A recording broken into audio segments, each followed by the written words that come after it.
மனித உயிர்கள் மென்மையானவர்கள் தான். அ அதாவது யார் என்ன உணவு சாப்பிடணும், இப்போ வந்து எல்லா மக்களுமே ஒரே மாதிரியான இயல்பு இல்ல. சிலர் மென்மையானவங்களா இருக்காங்க. சிலர் வந்து அவங்களோட இயல்பு வந்து ரொம்ப வன்மையானவர்களாகவும் இருக்காங்க. கரடுமுரடானவர்களாக இருக்கிறார்கள். அதனால அப்போ ஒருவர் தன்னுடைய உணவை தேர்ந்தெடுக்கும்போது, தன்னுடைய இயல்புக்கு தகுந்தா மாரி தான் தேர்ந்தெடுக்கணும். இப்போ ஒருத்தர் வந்து ரொம்பவும் முரடா இருக்கிறாரு. ஒரு விளையாட்டு வீரர்கள்லாம் அப்படிதான் இருப்பாங்க. ஒரு ஃபுட்பால் விளையாட்டு வீரர்கள் உதாரணத்துக்கு சொல்றேன். அப்புறம் வந்து பெரிய முதலாளிகள், பல பேர கட்டி வேலை வாங்குற முதலாளிகள். எல்லாராலயும் அப்படி வேலை வாங்க முடியாது. ஒரு பெரிய நிர்வாகத்த நடத்துறவங்க, பெரிய காவல் அதிகாரிகள், அப்புறம் பெரிய விஐபிகள் எப்பவும் ரொம்ப பிஸியாவே இருப்பாங்க. அவங்க வந்து எப்பவுமே 10 பேர் பல பேருக்கு மத்தியிலே வாழ்ந்துட்டுருப்பாங்க. இதெல்லாம் எல்லாராலயும் முடியாது. ரொம்ப மென்மையானவங்க இதெல்லாம் விரும்ப மாட்டாங்க. தனிமைய விரும்புவாங்க.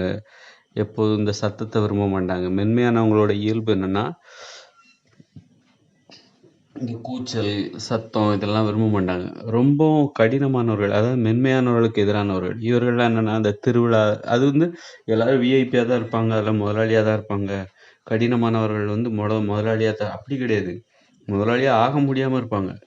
பேராசைகள் நெறைய இருக்கும். இந்த திருவிழாவுல கூட்டத்த பார்த்தா ரொம்ப சந்தோஷப்படுற ஆட்கள்லாம் இருக்காங்க. கூட்டத்தையும், அங்க இருக்கிற சத்தத்தையும், எரிச்சலையும் ஆ கேட்க விரும்புறவங்க நெறைய பேர் இருப்பாங்க. இவங்கெல்லாம் கடினமானவர்கள். அந்த சிலருக்கு வந்து இந்த சத்தம்லாம் பிடிக்காது. அதனால அந்த திருவிழாவுக்கே போமாட்டாங்க. அவங்களுக்கு பண்டிகைன்னா பிடிக்காது. இப்போ வெடி சத்தம்லாம் சிலருக்கு ரொம்ப பிடிக்கும். அவங்கெல்லாம் கடினமானவர்கள். அப்போ வெடி சத்தம்லாம் பிடிக்காதவங்க மென்மையானவர்கள். இரைச்சல், கூச்சல், நெருக்கடி. சிலருக்கு நகரங்கள்ல வாழ்றது ரொம்ப பிடிக்கும். சிலருக்கு அவங்கெல்லாம் வந்து கடினமானவர்கள். அப்போ நகரங்களில் வாழ பிடிக்காதவங்க இருப்பாங்க. அமைதியை விரும்புவாங்க. கிராமத்தோட இயற்கை சூழ்நிலை, அமைதியை விரும்பக்கூடியவங்க மென்மையானவர்களாக இருப்பாங்க. சிலருக்கு வந்து நிறைய பிரச்சனைகள், அவங்க பேசுகிற நிறைய பிரச்சனைகள் மற்றவங்களை டிஸ்டர்ப் பண்ணுறது, இந்த மாதிரியா இருக்கும். அப்படி ஒருத்தர் வந்து தன்னை ஒரு கடினமானவர்கள், இவர்களெல்லாம் மென்மையானவர்கள் அப்படின்னு ஒவ்வொருத்தரும் தன்னுடைய இயல்பை புரிஞ்சுக்கணும். நாம யாரு உண்மையிலே? சிலர் ரொம்ப கடினமாக உழைச்சிட்டே இருப்பாங்க. ரொம்ப கஷ்டமான வேலைகளை செய்வாங்க. அவங்களும் கடினமானவர்கள். அந்த மாதிரி வேலை செய்கிறதே சிலருக்கு பிடிக்காது. மென்மையான வேலைகளை தான் செய்வாங்க. முரட்டுத்தனமாக இப்படி ஒவ்வொருத்தரும் தன்னுடைய இயல்புக்கு தகுந்த மாதிரி உணவுகளை தேர்ந்தெடுத்துக்கணும். அந்த கடினமான இயல்பு உள்ளவர்கள் இருக்காங்களா, அவங்களுக்கு இந்த மாமிச உணவுலாம் செரிமானமாகும். கடினமான உணவு அதாவது பரோட்டா இந்த மாதிரி உணவுகள்லாம் நல்லா செரிமானமாகும். அதே மென்மையான இயல்பு உடையவர்கள் இருக்காங்களா, அமைதியை விரும்புகிறவங்க, அவங்களுக்குலாம் வந்து பிறருக்கு இடையூறு இல்லாமல் வாழணும்னு நினைக்கிறவங்க, இவங்களுக்குலாம் வந்து இந்த மாதிரி கடினமான உணவுகள் செரிமானம் ஆகாது. அந்த அவங்க வந்து மென்மையான உணவுகளை தான் சாப்பிடணும். அதாவது தன்னுடைய இயல்பு மென்மையாக இருந்தால் அதற்கு தகுந்தாற் போன்ற உணவுகளை தான் சாப்பிட வேண்டும். இதை சாப்பிட்டு பார்த்தே தெரிஞ்சுக்கலாம். நமக்கு வந்து இன்னைக்கு நாம ஒரு கடினமான உணவை சாப்பிட்றோம். அது இன்னைக்கு எப்படி போகுது? செரிமானம் ஆகுது.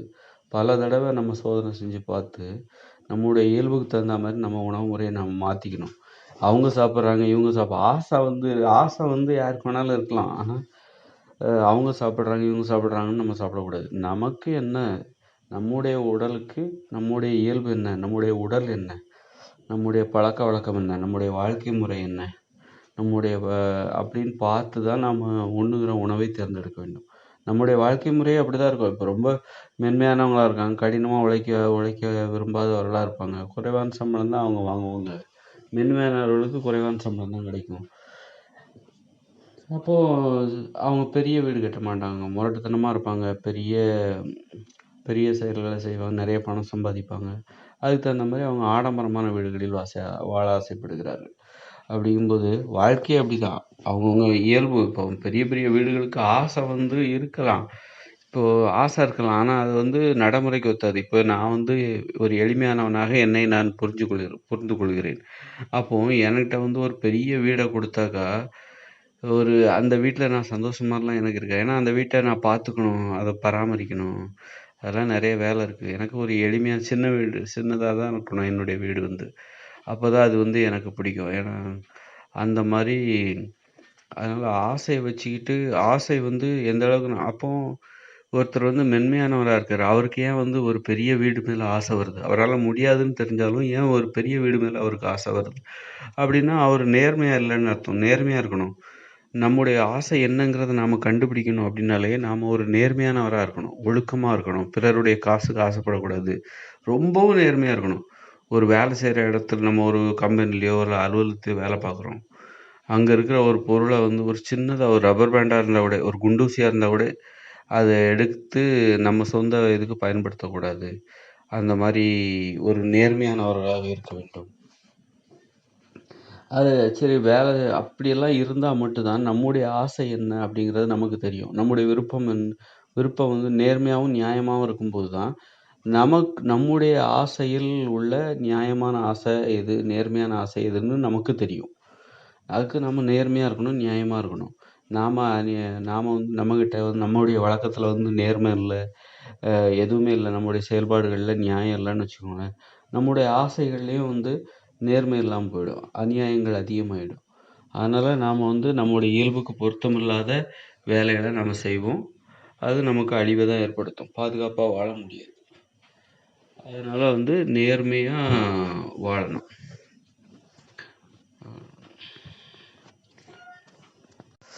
நேர்மையாக வாழ்ந்தால் நாம் மென்மையானவர்களா? நம்முடைய இயல்பு என்ன? நாம யாரு?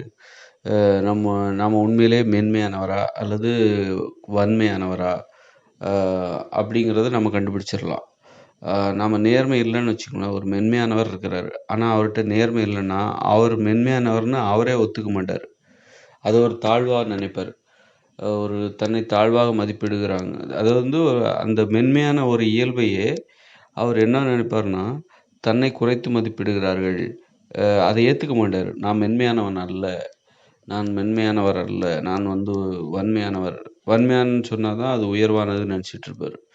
அப்படி கிடையாது. அவங்கவங்க இயல்பு என்னவோ அதுதான் உயர்வானது. அது மென்மையானவராக இருந்தாலும், வன்மையானவராக இருந்தாலும் சரி. ஆனா ஏன் இந்த அதனால வந்து நம்ம நேர்மையா இருந்து நம்முடைய இயல்பு என்னன்னு தெரிஞ்சுக்கிட்டு, அதுக்கேத்தாற்போல நாம உண்ண வேண்டிய உணவுகளை தேர்ந்தெடுத்து உண்ண வேண்டும். அப்போதுதான் அந்த உணவு செரிமானமாகும். இப்போ எனக்கு வந்து நகரம் பிடிக்காது. என்னுடைய இயல்பு கூச்சல், கூட்டம், ரொம்ப கூட்டம், நெரிசல் இதெல்லாம் பிடிக்கவே பிடிக்காது. அப்புறம் வந்து ம் ரொம்பவும் கடினமா அதெல்லாம் பிடிக்காது. ரொம்ப முரட்டுத்தனமா உழைக்கிறது அப்படிங்கிறதெல்லாம் பிடிக்காது. எளிமையா வாழ்றது தான் பிடிக்கும். அப்போ இதெல்லாம் நான் எப்ப தெரிஞ்சுக்கிறேன் அப்படின்னா, நானும் நேர்மை இல்லாம இருந்திருக்கேன். ஒழுக்கம் இல்லாம இருந்திருக்கேன். கட்டுப்பாடு இல்லாம இருந்திருக்கேன். அந்த காலங்களிலெல்லாம் என்னுடைய விருப்பங்கள் எல்லாமே நேர்மை இல்லாம இருந்திருக்கு. ஆசைகள் எல்லாமே நேர்மை இல்லாம இருக்கு. அதனாலேயே நான் மிகப்பெரிய இழப்புகள சந்திச்சிருக்கேன். அப்போ அதெல்லாம் கடந்து நான் எப்போ நேர்மையா இருந்தேனோ, அப்பதான் நான் யாருங்கிறதே உணர்ந்தேன். தன்னை உணர்தல்ங்கிறது அதான். இது வந்து ரொம்ப பெரிய தன்னை உணர்தல்ங்கிறத ஏதோ மிகப்பெரிய ஞானிகளோட செயல் மாரி நாம நெனச்சுட்டு இருக்கோம். அது தன்னை உணர்றவங்க வந்து மிகப்பெரியவங்க அப்படின்னு நம்ம நெனச்சுட்டோம். அப்படி கிடையாது. நேர்மையா இருந்தாலே போதும். நேர்மை எதுன்னு தெரிஞ்சுக்கிறதுக்கு மிகப்பெரிய ஞானம் தேவை. அப்போ அவங்க தான் ஞானியா இருந்தா தான் நேர்மை எதுன்னு தெரியும் போல இருக்கு. அதனால வந்து நேர்மை எது அப்படின்னு தெரிஞ்சுக்கணும். அப்பதான் வந்து நாம யாருன்னு தெரிஞ்சுக்க முடியும். தன்னை உணர முடியும். நம்ம அறிவுக்கு தெரிஞ்சு நிறைய இது தப்பா சரியா ஏதாவது காரணம் சொல்லிக்கூடாது. நாம செய்யற ஒரு தவறான செயலுக்கு நம்ம நம்ம மனதை சமாதானப்படுத்துவதற்காக நமக்கு சாதகமான அதாவது அநியாயத்திற்கு சாதகமான நேர்மையின்மைக்கு சாதகமான ஒரு காரணத்தை சொல்லி அந்த செயலை நாம் செய்யக்கூடாது. நடுநிலைமையோடு நாம் வந்து ஒரு ஒருதலை பட்சமாக இல்லாமல் ஒரு நேர்மையாக மதிப்பிடுவதற்கு படிப்படியாக பழக்கப்படுத்தி கொண்டால் அது சாத்தியமாகிவிடும். அதனால நேர்மையாக இருந்தால் நாம யாருன்னு தெரிய முடியும். நாம யாரு மென்மையானவரா அப்படிங்கும்போது நம்முடைய தேவை என்ன? தேவையில எளிமையான தேவைகள் நம்முடைய தேவைகள்ல இருந்து இப்போ உணவு எல்லா இடத்துலயும் உயர்வான பயங்கர ஆடம்பரமான உணவுலாம் இருக்கு. இப்போ கறி, மாமிசம் எல்லாமே இருக்குது. மீன் எல்லாமே இருக்குது. ஆனால் நம்முடைய இயல்பு மென்மையாக இருந்தால் இந்த மாமிச உணவெல்லாம் சாப்பிடக்கூடாது. மாமிசம் ரொம்ப உணவு கட்டுப்பாடு தேவை. ஒரு அப்பதான் வந்து நாம மென்மையா நம்முடைய அந்த உணவு செரிமானம் ஆகும். நம்ம சாப்பிட்ற சாப்பாடு வந்து செரிமானமாகி முழுவதுமாக வெளியேறிவிட்டாலே நமக்கு உடல் பருமன் வராது. அந்த கழிவுகள் வெளியேறிவிட்டாலே உடல் பருமன் வராது. நோய்கள் ஏற்படாது. நோய்கள் ஏற்படாது. அதனால் வந்து அதே நேரத்தில் நமக்கு நம்ம மென்மையானவர்களாக இருக்கோம். ஆனால் நாம் உண்ணுகிற உணவு பரோட்டா, இந்த பேக்கரி உணவுகள் அல்லது வந்து மாமிச உணவு, மீன் உணவு, இந்த மாதிரி ரொம்பவும் கடினமான உணவுகள், உடலுக்கு தீங்கு ஏற்படுத்துகிற உணவுகளை சாப்பிட்டுக்கிட்டு நேர்மை இல்லாமல் இருக்கும்போது நாம் மென்மையானவராக இருந்தாலும் நம்மளை பற்றி நாம் உணர முடியாமல் போயிடும். நாம் வந்து மென்மையானவர்கள்ங்கிறத ஏற்றுக்கிறதே வந்து நம்ம ரொம்ப மோசமாயிடும்.